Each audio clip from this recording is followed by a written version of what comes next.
What is going on, guys? It is Bucky and welcome to your 37th JavaScript tutorial. And in this tutorial I want to go over something called the date object. Now the date object is a really useful built-in object whenever you're working with the date and the time. So what it does is whenever you create a date object, it goes ahead and it grabs the current date, which is in this case 3/31/2011, and it also grabs the current time, which is 3:21 p.m. So let's go ahead and before I get into the date object even more, I want to show you guys a special function that we're going to be using, and that's called the set interval function. So what the set interval function does is someone's texting me. Hold on. Let me see who it is.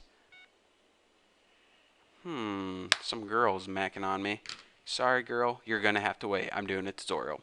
So anyways, what the set interval function does is it runs a function however however much time you want to increment it by. So for example, you can run a function every second or every 5 seconds. So this is really hard to explain, so I'm just going to show you guys an example. So function, we'll just name it like do something, and what this function is going to do is just print something out on the screen. So document write,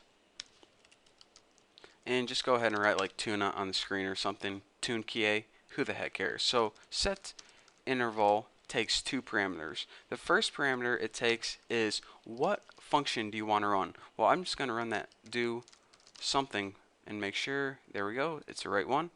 Make sure I didn't have any typos. And the second parameter is the increment you want to run it in, and this is in milliseconds. So if you write 1000 milliseconds, that means 1 second. So now what's going to happen is this: you're going to have your function called do something, and all this does is print something out on the screen, and you're going to say run this function every 1 second. So now if you go ahead and launch this in Chrome, it's going to say tuna, tuna, tuna, tuna, tuna every single second. So that's a pretty cool function. Again, that's called the set interval function, and the reason I want to explain it to you guys is because we're going to be using it in the program we're going to be building right now. So anyways, the program I'm going to be making is this. I'm going to be making a basic clock, and what this clock is going to do is each second it's going to give you what time it is. So it's going to say 3:23, 3:23 1 second, 3:23 2 seconds, 3:23 3 seconds. So it's not going to be formatted nicely, and it's not going to be real pretty because I only have like 7 more minutes to make it. But I'm just going to try to explain to you guys what the date object is and how the date object is useful whenever you create things like clocks. So the first thing that we're going to be needing is a function that we're going to be calling every second. So go ahead and make a function, and I'm going to name mine print time, because all this is going to do is print the timeout on your computer. Oh, got a hairball. Print the timeout on your computer screen. So go ahead and make a variable called now, and in order to make a new date object, go ahead and press new date with empty parentheses. And what this does is it's going to go ahead and grab the current time of day and also the date and store it in a variable called now. So now that variable called now holds the current date and the current time. So it holds a lot of information, but we want to access certain pieces of information such as the hours, the minutes, and the current seconds. And what we're going to be doing with this information is just printing it out. So let's go ahead and make a couple variables.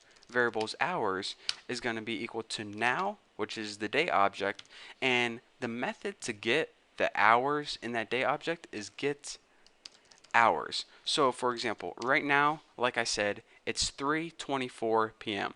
So it's going to get the number 15 because 15 is the number of hours in military time of 3 o'clock.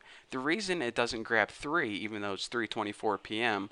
is because if it just spit out the number 3, you wouldn't know if it was 3 a.m. or 3 p.m. So that's why it whoever made JavaScript decided to get it in military time. So this is going to have 15 stored in the variable hours, which is equal to 3 o'clock. So now let's go ahead and make the variable minutes, which is equal to now.get minutes. And like I said, right now the current time is 3:25. So now this variable is going to be equal to 25. Pretty cool, huh? And last but not least, you can probably guess what I'm going to do now.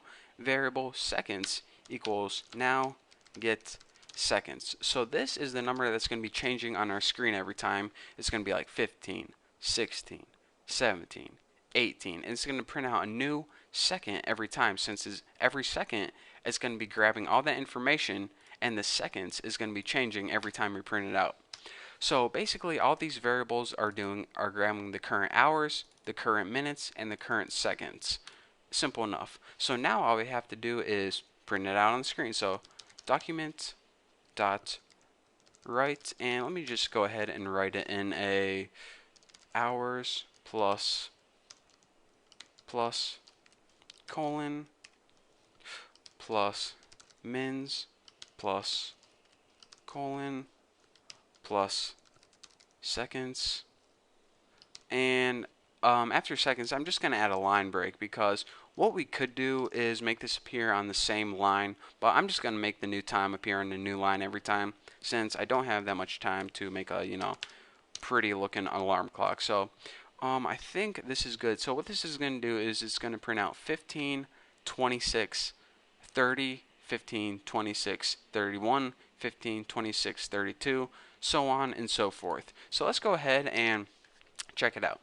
We now have a function that prints out the current time, but now we have to use that set interval function that we learned before to call this function every 1 second. So again, like I said, it takes two parameters. The first parameter is print time, or in other words, what function do we want to call, and the second parameter is how often do we want to call it. 1000 milliseconds, aka we want to call this function every 1 second. So now let's go ahead and save it and launch in Chrome. And I got a typo somewhere, so hold on, I'll find it for you.